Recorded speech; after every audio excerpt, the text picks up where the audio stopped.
निमृत अबीर के हिसाब से डिनर रेडी कर रही थी कि तभी कानों में मेड की आवाज़ गूंजी। वैसे आपके घर में कौन कौन है भाभी? मम्मी तो मेरी बहुत पहले ही चली गई थी।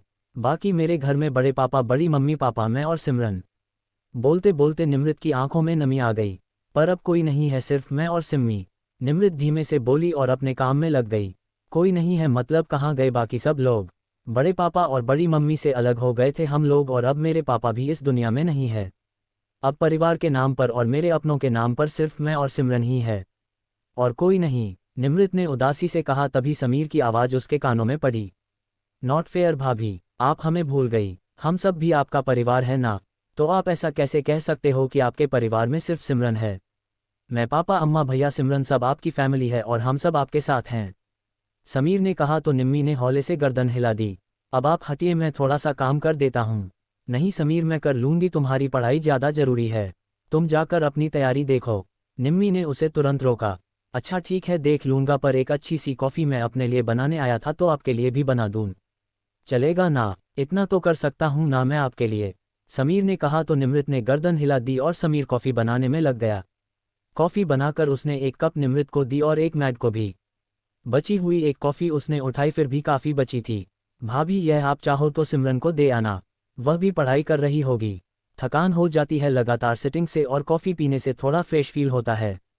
हाँ तो तुम ही दे दो ना, मैं अभी थोड़ा सा काम कर रही हूँ, निमृत ने कहा तो समीर ने कॉफ़ी का मग उठाया और निमृत के कमरे की तरफ बढ़ गया जहाँ पर सिमरन अपनी स्टडी कर रही थी। कॉफ़ी तुम्हारे लिए। समीर ने कॉफ़ी मग सिमरन की टेबल पर रखा और जाने को हुआ ही था कि नज़र सिमरन की नोटबुक पर गई जिसमें वह मैथ्स का कोई कैलकुलेशन कर रही थी।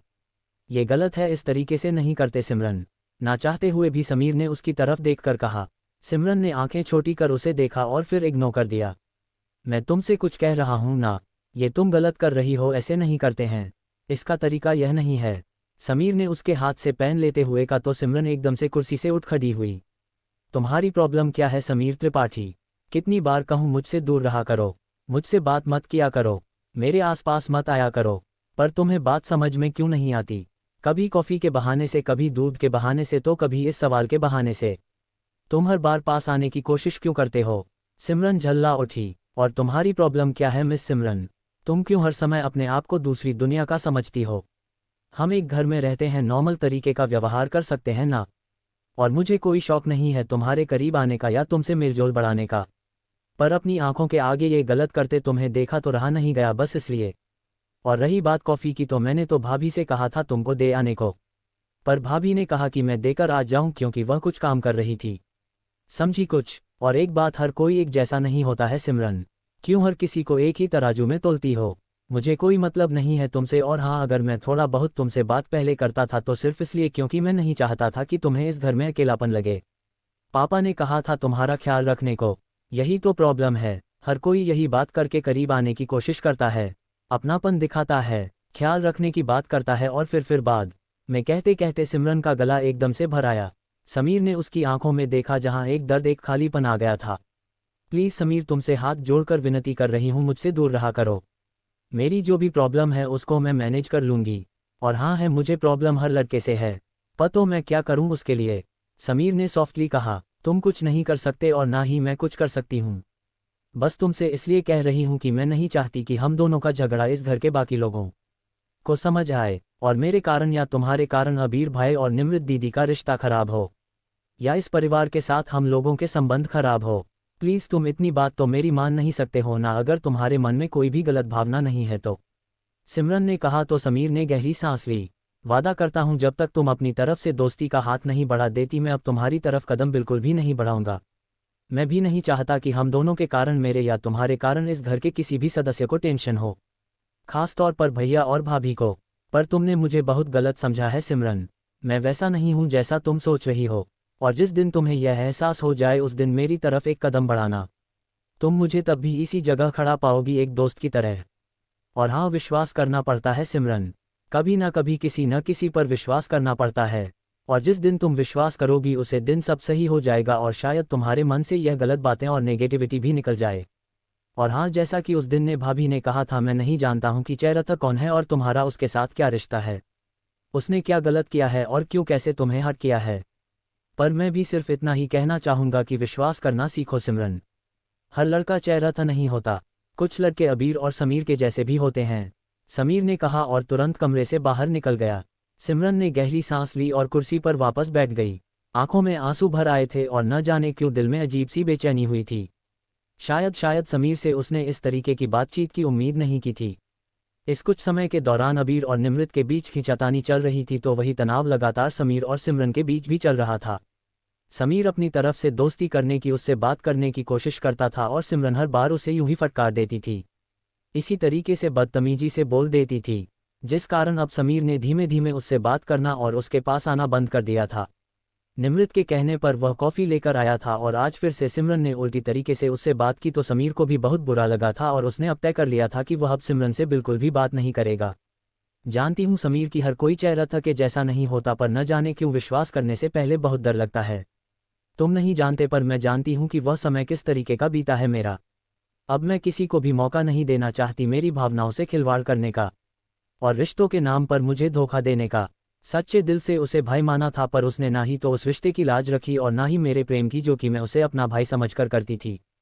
सब कुछ बर्बाद कर दिया उसने और साथ ही साथ मेरे विश्वास को भी खत्म कर दिया जो कि मेरा था उस पर, और अब मेरा किसी पर भी विश्वास करने का दिल नहीं करता है। ना जाने कब मैं नॉर्मल हो पाऊंगी, पर मैं जानती हूँ कि मैं तुम्हारे साथ जो मिसबिहेव करती हूँ वह भी गलत है, पर हो ही जाता है। मैं कितनी भी कोशिश करूं पर नहीं एक्सेप्ट कर पाती मैं तुम्हारा अपने आसपास आना, और नहीं रह पाती हूं नॉर्मल। सिमरन ने खुद से ही कहा और फिर कॉफ़ी को देखा। सिर एकदम से भारी हो गया था तो उठकर वॉशरूम गई, मुंह धोकर आए और फिर कॉफ़ी उठाकर पी ली। थोड़ा सा बेटर लगा तो वापस से अपने सवाल पर नज़र डाली और उसे समझ में आया कि वाकई में वह कैलकुलेशन गलत कर रही था। उसने सब काटा और दोबारा से लिखना शुरू किया। अगले दिन कबीर कुशल जी के एकेडमी में प्रैक्टिस कर रहा था। तभी कुशल जी ने आकर उसके कंधे पर हाथ रखा। प्रैक्टिस तुम्हारी बहुत अच्छी चल रही है और मुझे पूरी उम्मीद है कि तुम जरूर क्वालिफाई कर जाओगे और तुम्हें नेशनल लेवल पर ट्रेनिंग के लिए स्कॉलरशिप भी मिल जाएगी ताकि तुम आगे ट्रेनिंग कर सको। पर उससे पहले अपने वेट पर ध्यान दो और किसी भी वजह से अपनी ट्रेनिंग को मत छोड़ो। तुम्हें रोज प्रैक्टिस करनी है, रोज ट्रेनिंग लेनी है और रोज एक्सरसाइज करनी है। किसी भी लेवल पर तुम डाउन नहीं हो सकते अभी, कुशल जी ने समझाया। जी कोच सर, मैं पूरी कोशिश कर रहा हूं, और बाकी रही बात डाइट की तो निमृत ने पूरी जिम्मेदारी ले ली है और अब वह अच्छे से सब कर लेगी और मुझे पूरा विश्वास है कि वेट भी बढ़ जाएगा इन 2 महीना में। उद्धरण चिन्ह, वैसे काफ़ी समझदार लड़की लगती है मुझे निमृत, कुशल जी ने हल्की मुस्कुराहट से कहा। हाँ ठीक है या नहीं पता नहीं, मेरी उससे ज़्यादा बातचीत नहीं होती है। उद्धरण चिन्ह, मतलब वाइफ है तुम्हारी और बात नहीं करते तुम? कुशल जी बोले। बात तो दूर की बात है, अब तक दोनों एक कमरे में भी नहीं रहते कोच सर। निमृत भाभी नीचे के कमरे में रहती हैं और यह साहब ऊपर अपने कमरे में। बात एक दूसरे से करते नहीं है, बैठते एक दूसरे के साथ है नहीं, और अगर कभी मौका पड़ जाए तो दोनों कुत्ते बिल्लियों की तरह झगड़ा करते हैं। तभी मोंटी ने आकर कहा तो अबीर ने उसे आंखें छोटी कर देखा। कुशल जी मुस्कुरा उठे और अबीर को देखा। जब शादी की है, जिम्मेदारी ली है तो फिर निभाओ भी रिश्ता है, कोई मजाक नहीं। कुशल जी बोले, मेरे लिए इस समय बॉक्सिंग से बढ़कर कुछ भी नहीं है, और सबसे पहले मेरी बॉक्सिंग है, उसके बाद कुछ और। इन 2 महीना में मैं जी जान लगा देना चाहता हूं कोच जी और निमृत, और इस रिश्ते के लिए मेरे पास बिल्कुल भी समय नहीं है। मेरे पास समय नहीं कि मैं निमृत से बात करूं या उसका हालचाल समझूं। जैसी तुम्हारी मर्जी, पर एक बात याद रखना, सिर्फ 2 महीने बाद तुम्हारा भविष्य निश्चित नहीं होगा। हाँ, तुम इस स्टेज से नेशनल लेवल पर खेलने के लिए जाओगे या नहीं जाओगे ये तुम्हारा 2 महीने बाद होने वाला कंपटीशन तय करेगा, पर उसके बाद तुम्हें एकेडमी जाना होगा तैयारी के लिए, और देश के लिए खेलने के हिसाब से तुम्हें तैयार होना होगा। और उस समय तुम्हें अपने घर परिवार और अपनी पत्नी सबको छोड़कर पूरी तरीके से खेल को समर्पित होना होगा। मैं अभी भी सब कुछ छोड़ा हुआ हूँ कोच जी, भले मैं उसे घर में रहता हूँ, पर ना ही मेरा निमृत से कोई लेना देना है और ना ही घर से। सारा काम पापा संभालते हैं और समीर मदद करता है। ठीक है, अगर इसी तरीके से तुम अपने लक्ष्य के प्रति समर्पित रहे तो तुम जरूर ही देश के लिए खेलोगे और गोल्ड भी लेकर आओगे। कुशल जी ने उसके कंधे को थपका और फिर दूसरे स्टूडेंट्स को देखने चले गए। अरे क्या जान लेगा मेरी, एक तो तेरे हाथ इतने मजबूत है कि किसी में पड़ जाए तो एक बार में प्राण निकल जाए, उसे पर तूने मुझे इस तरीके से जकड़ लिया है। मोंटी बोला, तो तुझे क्या जरूरत थी हर बात बताने की? मेरी शादी हुई थी तब भी सबसे पहले तू ही आया था फुदकता हुआ, और कोच सर को बताया था कि मैंने शादी कर ली है इसलिए मैं दिल्ली गया था, और अब फिर से आकर उन्हें बक दिया कि मैं और निमृत अलग कमरे में रहते हैं। तू दोस्त है मेरा इसलिए तेरे साथ सब शेयर करता हूं, पर इसका मतलब यह नहीं कि तू भी चौराहे पर आकर बोले मैंने तो सिर्फ इसलिए बताया ताकि वह निश्चिंत रहें, वरना उनके मन में ये डाउट आ गया है कि तू अब अपनी फैमिली में लग गया है तो शायद अब बॉक्सिंग पर ध्यान नहीं देगा और वह दूसरे स्टूडेंट्स को कहीं आगे न करने लगे। मॉन्टी ने कहा, ऐसा बिल्कुल भी नहीं होगा, उनका मुझ पर पूरा भरोसा है और मैं उनके भरोसे पर खरा उतर कर दिखाऊंगा। मैं किसी भी कीमत हार नहीं आ सकता, मुझे जीतना ही है और अपने साथ साथ कुशल जी का भी न ऊंचा करना है, अबीर बोला और फिर प्रैक्टिस के बाद अपने घर निकल गया। घर पहुंचा तब सबका लंच हो चुका था। उसके आते ही निमृत ने तुरंत प्रोटीन शेक बनाकर सबसे पहले उसे पकड़ा दिया, क्योंकि वह जानती थी कि प्रोटीन शेक पीकर अबीर नहाने जाएगा और उसके बाद खाना खाएगा।